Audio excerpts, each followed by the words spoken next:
After my stroke, my daughter said the rehab center was best for everyone. I nodded while she boxed my books and tossed our family photos. A week later, she visited and found my room empty. The name on the door made her, "I want you to tell me where you're watching this from before I begin, because maybe distance changes how a story lands.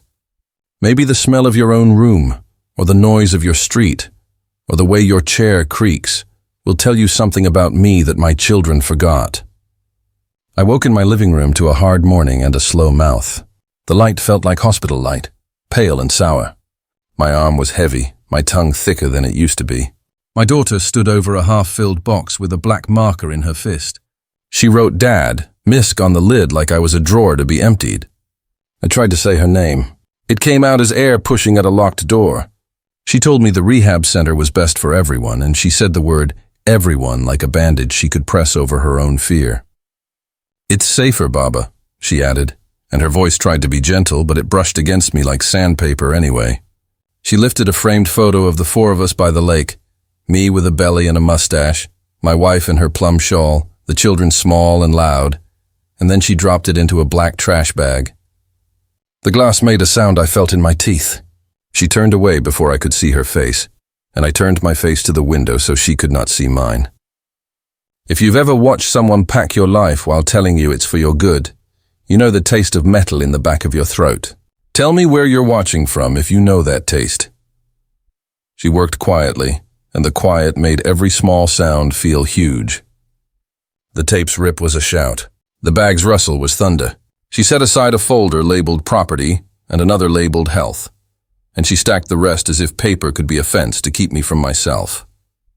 I nodded when she looked at me, because nodding leaves fewer scars than arguing when your face still drifts on one side.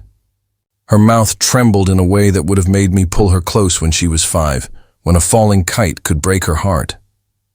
But I kept still. Sometimes stillness is a better weapon than noise. She said, "It's best for everyone," again, and she pressed the last flap of a box down like she was stamping a decision. My son and his wife came later with a clip folder and careful smiles. "We'll handle everything, Baba," my son said. He had a way of sounding like he was doing you a favor when he was actually doing himself too. "We'll arrange bills and sell the car so you don't worry. We'll take care of the lake house while you're resting." His wife nodded, bracelets singing, eyes moving over my shelves the way buyers look at walls they plan to repaint. "You'll be comfortable," she said. And then she told my daughter to bring the small suitcase and not to overpack. They ate biryani in the kitchen that night and laughed softly, like laughter could be polite. The smell stayed in the hall and did not cross my doorway. Someone taped a balloon to my nightstand. It bumped the wall whenever the heat turned on, a small moon that never learned manners. When I closed my eyes, the bright present thinned and the old colors returned. I saw my wife by the lake the year we signed the mortgage. The wind kept sending her shawl into her face, and she kept laughing as if the shawl was an old friend. I saw my boy 5 chasing geese and running back screaming when one turned and ran at him with its neck out like a spear. I scooped him up and felt his heartbeat hit my sternum like a drum. I smelled pine and water and the oily sweetness of engine grease on my hands from the workshop I built with more stubbornness than skill. "One day," my wife told me, "we will retire here. You will sit and pretend to read. I will tell you what your book says." The lake threw light in small coins across her face. Years later, her voice was thin as paper, and she said, "Protect them from themselves when the money comes," because she knew children change when numbers rise. I told her, of course, and she turned her cheek into my palm. Some promises grow roots while you sleep. I did not sleep much after she died. I worked, and I wrote, and I built quiet things behind what I said aloud. I thought about keys and names and where to put a deed so no one would find it until I wanted it found. My son returned with his clip folder the next day, and he spoke like a teacher making a lesson gentle for a slow class. "The rehab center has daily therapy. 2 sessions. 3 if you're good." He looked at his wife and smiled, the small smile of someone showing you how reasonable he is. "We'll list the lake house," he said, tapping a page. "We can't have it sitting there. It's too far from hospitals. The market is hot. You'll thank me later." I was taking a slow breath so my words would land flat and true. I aimed my voice like a level. You want me to heal faster or vanish sooner? I asked. His smile flickered. His wife touched the bracelet on her wrist. Come on, you always say these dramatic things, my son answered, but his voice turned a shade lighter. They ate again in the kitchen that night. The balloon kept bumping the wall, soft and persistent, like a reminder. They left me a glass of water and a folded blanket. The blanket still smelled like the plastic it came in. On my birthday, a courier brought a present. Pre-filled power of attorney forms and an electric blanket I never asked for, with a card that said, "Stay warm. Sign soon." I slid the forms into the bottom drawer where my spare tools sleep. I rested my hand on the drawer and felt the weight of a small metal key. It was not the key to the safe. I keep important things where people stop looking when they think they know you. The day they moved me, the ambulance ride felt like riding inside a shell. The city passed like a slideshow I had already seen. My daughter sat beside me and wiped my mouth with a patient hand as if she had done this all her life. She squeezed my fingers and murmured, "It's just for a while." I squeezed back, and in that squeeze I tucked a tiny key between the threads of my gown seam. She didn't feel it. She was watching my face. Every bump made my head ring. Every turn made me lean at a strange angle inside my own body. The rehab center smelled like lemon cleaner and paper. A nurse pinned my name badge crooked. I let it sit crooked because sometimes a mistake is a door.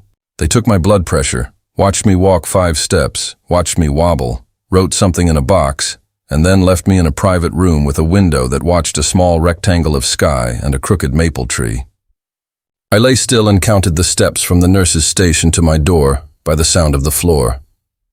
11 steps and then the hush of rubber soles standing still. 11 steps and the soft wheeze of a cart. 11 steps and a breath caught before a knock. I slept with the key pressed to the hollow between 2 ribs. And in my sleep I saw my wife tilt her head and mouth a word I knew as well as my own name. Wait. I waited 1. Night 2. On the 3rd night I pressed the call button at 2:10 a.m. The nurse who came in had eyes that held a lot of terrible stories quietly. I offered her the name card I had slid from the back of my locket. She looked down, blinked, then looked at me like I'd pulled a curtain back from a window she thought was painted on. "Sir," she said, and her voice adjusted itself from nightly softness to a tone I remembered from boardrooms. Of course. She told me to stay while she made a call. She returned with a wheelchair and a whisper.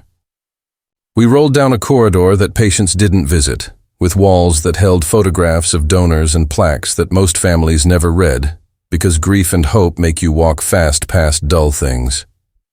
We stopped in a small office that smelled like old books fighting with new plastic. She opened a cabinet. I took out nothing as an old habit, but I signed a short directive that moved 3 pieces on a board most people never know exists. Personal visitors paused for safety review until further notice. My room went under maintenance, as if a leak had appeared in my ceiling. A maintenance request for hallway plaque installation, overdue, moved from a metal tray to a to-do list for the morning. You want to know how a mechanic with calluses and a stubborn temper and a dead wife ends up signing papers in the administration office of a rehab center at 2:30 a.m.? It's simple and not simple. After a contractor cut corners on piping at the workshop, I learned hard lessons with wet floors and angry customers. I started a small habit of owning the places that could later own me. A clinic at first, then a pharmacy, then a quiet investment in a group building care centers that didn't stink of cheapness and disrespect. My money was never a river, but it was a patient stream. When my wife was sick, an oncology nurse washed her feet like an old friend would. My wife stared at the ceiling and said to her, "Will you promise me you will look at my husband the way you look at me, with the same kindness?" The nurse said yes. We never forgot her name. When my wife died, I put a trust in her name and I built rules into it. The way carpenters build braces that no one sees but everyone relies on. The trust held the clinics and the care centers like birds cupped in both hands. It said I would be trustee for life. It said that if I ever could not serve, the person my wife named in her own handwriting would take my seat. My children did not ask about this because I used boring words when they were young, and they learned to run away from boredom. The nurse who washed my wife's feet was named Sarah Rahman. The plaque that had gathered dust in a storeroom said Aisha Khan Rehabilitation Center, because that was what the board had approved when I promised to finish a wing after I died. Things move slowly when paperwork sleeps. I woke it up that night. The morning came with lemon smell and the whisper of vacuum cleaners and the click of hangers on a metal rod. My daughter came with my son and his wife and 2 hopeful smiles that tried to hold up a plan. They carried a new folder with tabs: power of attorney, sale authorization, bank access. The nurse at the desk sent them down a hall, then into another hall, and then toward my room, and then away from it again. "He's not in 312? My daughter asked.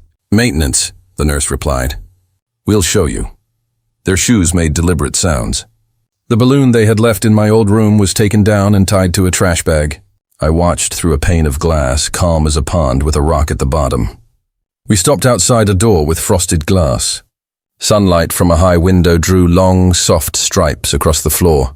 A man from facilities stood on a small ladder and checked the level of a new plaque. He stepped down and wiped the plaque with the corner of his shirt. The letters were deep and black. My daughter's breath hitched like a string pulled tight. My son looked from the plaque to the glass to the plaque and back, as if a wrong answer would become right if he stared long enough. Aisha Khan Rehabilitation Center, Founder's Suite, the top line read. It was my wife's name in a place where the air smelled clean and the lights did not hum. Under the main line, in smaller letters that you had to lean close to read, it said, Trustees, M. Khan, Lifetime, S. Rahman, Successor. My daughter swallowed and touched the glass with a fingertip that trembled like a leaf in a light wind. She whispered, "Who is S. Rahman?" Her mouth formed my wife's nurse's name without sound. My son's wife pulled her phone out and started to search, then put it away when she saw my face through the glass. I was sitting at a small round table with a glass of water in front of me and a cane across my knees. The administrator, a woman with a posture that had fixed 100 small crises, sat to my right. She had a folder open that smelled faintly of dust and ink. A line of staff stood back a respectful step as if they had rehearsed a play, and now we had reached the quiet scene before the music changed. They came in with their folder of tabs and their clipped breath. I did not rise. Rising for people who plan your absence makes the air thin. My son said, "Baba, what is this?" And he pointed not at me but at the plaque. He wanted the plaque to explain itself. I took a long drink of water so my voice would come out level, and then I set the glass down and let my hand rest on the table. The administrator slid a slim stack of bylaws toward him. He did not reach for them. "We are trustees, not customers," I said, and my voice stayed flat and mild, the way a cold river looks shallow until you step into it. "This wing is named for your mother. I am the lifetime trustee. If I cannot serve, Sarah Rahman will serve." I watched the words walk across their faces. My daughter flinched and steadied herself. My son blinked as if someone had tapped his forehead. His wife stood very still. The administrator began to speak in a voice one shade warmer than a reading voice. She explained the trust. She explained the protections. She explained why power of attorney papers were not only useless here but disrespectful, like handing a seatbelt to a pilot while he was landing a plane. My son tried laughter because laughter had worked a long time. "Baba," he said, "we are family. We are not trying to steal anything. We're trying to help." I let the word help float for a moment like a leaf. "You tried to sell the lake house to pay for convenience," I said, still calm. "You tried to move my bank accounts into your worry so you would not feel yours. You taped a balloon to my nightstand so you could say you brought something." He set his jaw. "You're being unkind," he said. "No," I said, "I am being exact." I slid a thin envelope across the table. It contained a receipt from the electric blanket and a copy of a transfer that should never have left my account. "Reimbursements are due by Friday," I added, not angry, just tidying a room. My daughter's mouth opened, then closed. She looked at the plaque again, and I saw childhood in her face, the way it had looked when she fell from her bicycle and refused to cry because she wanted my pride more than she wanted relief. "Baba," she said, and her voice had sand in it. "I thought I was doing the right thing." I nodded because sometimes people need you to nod at reality before they can stand with it. "You did the easy thing," I said. "The right thing is rarely easy at first." We went through the papers. We went through the rules. We went through the map of what they had imagined and what actually existed in the world. The administrator kept her tone kind because she had seen families break on smaller stones. I kept my own tone even because a flat voice can be kinder than a soft one when someone needs to be told the shape of a wall. I laid out what would happen next. My son would receive a probationary stipend for a year, not as a reward, but as a bridge. And that bridge would have planks. Weekly visits that did not speak about money. Calls on days when the sky chose rain. Attendance at therapy sessions where listening was the task. Miss 2 planks and you would fall. My daughter would attend a caregiver counseling program that the trust would pay for, and the apartment she lived in would remain hers while she learned to knock before she decided. My son's wife's father's firm would no longer touch a single line of our business because I do not let the hands that hold my wife's name belong to careless people. These were not punishments. These were braces installed behind walls so houses do not fall when a storm comes again. In the lobby, they had hung a portrait of my wife. The painter had caught the way her mouth gathered itself right before she told the truth you did not want to hear. The staff who had only known my file now spoke my name like it was money they respected. "Mr. Khan, founder," one said, and I did not look at my children when the word founder filled the space they had tried to fill with caretaking. My son rubbed his forehead with 2 fingers, as if he had a headache that had been waiting in a corner for a long time. My daughter looked up at her mother's eyes and a small sound slipped out of her, small enough that only the 3 of us heard it. The administrator left us alone. The glass doors hummed when people walked through them.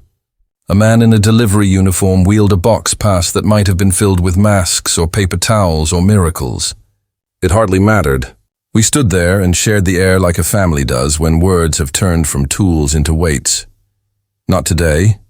"Imran," I said when he started to speak again, and the old habit of calling my son to patience returned to my tongue as easily as breathing. "You'd be in the way." I did not say it to cut him. I said it to give the next words room. "You are old enough to carry your own decisions," I continued. "You do not need to lean them against me and call it care. If you want to take the old boat out on the lake when I come home, you can learn to row again."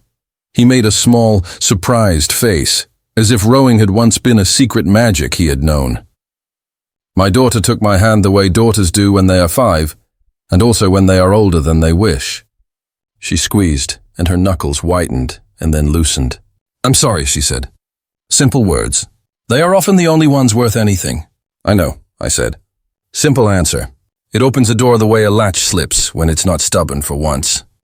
In my room, my new room, the one with the plaque that used to be sleeping in a storeroom, I sat by the window and watched the maple tree fight a small wind. I pressed my thumb to the locket at my throat. Inside, the tiny hinge warmed from my skin. I thought of the lake and the smell of pine and the slow lap of water against rotting wood. I thought of my wife reading my face like print and then telling me what my story said. I thought of my boy's feet kicking up spray and my daughter's small fingers learning to tie knots with a piece of string on a long drive. I thought of promises made in kitchens with bad lights and in bedrooms with lights off and in offices with too much light. I thought of the way families should hold each other like tools that build something real, not like trophies that shine only when the sun chooses to look. My hands shook a little. That happens now. It doesn't embarrass me. Some shivers are the body telling you it remembers how to be warm. There are people who will say I was too hard. There are people who will say I should have forgiven everything, with a smile, and allowed the future to treat me as a chair in a room that can be moved anywhere. There are people who will say I should have blasted them with rage and cut them off and left them to learn compassion from hunger. I do not believe in any of that.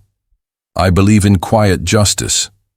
I believe in showing a person the shape of the thing they are building when they think they are only playing with small pieces. I believe in the slow smile that says, "I was not sleeping, I was thinking." I believe in the flat voice that does not need to be loud to be heard down a hall.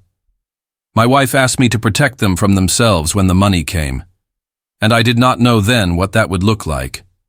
It looks like papers signed at night. It looks like a plaque that makes my daughter stop breathing for a second because she must take in the air of a new world. It looks like my son learning to visit for the joy of visiting instead of the chance of moving a decimal point. It looks like me wheeling past a frosted door and knowing my wife's name is where care lives, not where it is sold.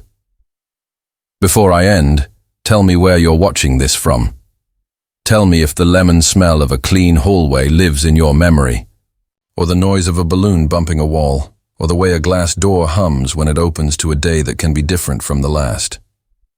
Tell me if someone once told you something was best for everyone when they meant best for them. Tell me if you learned to keep keys where people forget to look. Tell me if you have ever felt the lift in your chest when a name on a door made a lie fall apart. I will read your words slowly, the way I have learned to speak, with care and with weight. I will move my finger along the line so I do not lose my place. I will ask my nurse to read the quick ones out loud, so I can hear where you're from.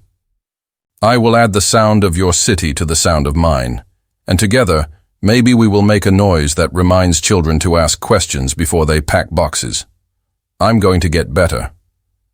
Not because a center is magic, but because dignity is medicine, and a person heals faster when they are not being erased. The therapists here are good. They don't talk to me like I'm soft around the edges. They work me like a man who can do more. The administrator already sent a note to repaint my old room and to remove the trash bag with the balloon tied to it. She added a line about making sure families are told where the plaques are. She said sometimes names matter more than handrails. My daughter starts her counseling next week. She asked if I wanted her to bring any books from home. Bring the ones with notes in the margins, I told her. She nodded and smiled the real smile I used to think would never come back once the world made her careful. My son asked if I wanted him to tune the boat engine before winter. We can do it together, I said, and this time he did not stop to check a diary for inconvenience. When I pass the plaque now, I touch the bottom right corner with my fingers, the way old believers touch the frame of a door before entering. My wife's name sits there like a quiet light in a hallway with no windows. People walk past and breathe, and do not know they softened their shoulders because a woman they never met has her name on the wall. This is the kind of legacy I want. Not a dinner where someone says a speech and someone else posts a photo and the night ends with a stained tablecloth. I want systems that steer you straight even when your hands forget the wheel. I want rooms where someone in a gown can become someone in a chair at a table with water and a voice that makes a son listen. I want families that remember to knock. I want people to be ashamed only of the small meannesses, never of the big mercies. If you've stayed with me here, if you've heard the lemon and the pine and the rubber soles and the balloon and the click of a marker on a box, then you've heard my whole life in small parts. I don't need you to be angry at my children for long. Anger melts and leaves a sticky mess. I need you to feel the clean space that opened when the right name went on the door. That is what justice felt like for me. Not triumph. Air. Light. Enough room to stretch the side of my mouth that still forgets itself and to speak without my voice shaking. My children will learn. I believe that like I believe in water finding a level. They will knock. They will listen. They will carry some things together. And one day, when I sit by the lake and pretend to read, maybe my daughter will tell me what the book says, and maybe my son will bring the oars and not talk about money because he will have remembered something more important. The sound of a father's voice that did not shout, and what that sound can build. If this story spoke to you, if your chest tightened or your hands warmed, let me know where you're watching from, and what name on what door made you breathe easier. And do me a small favor. Like, share, comment, and subscribe so more people can hear stories told in a calm voice that still changes rooms.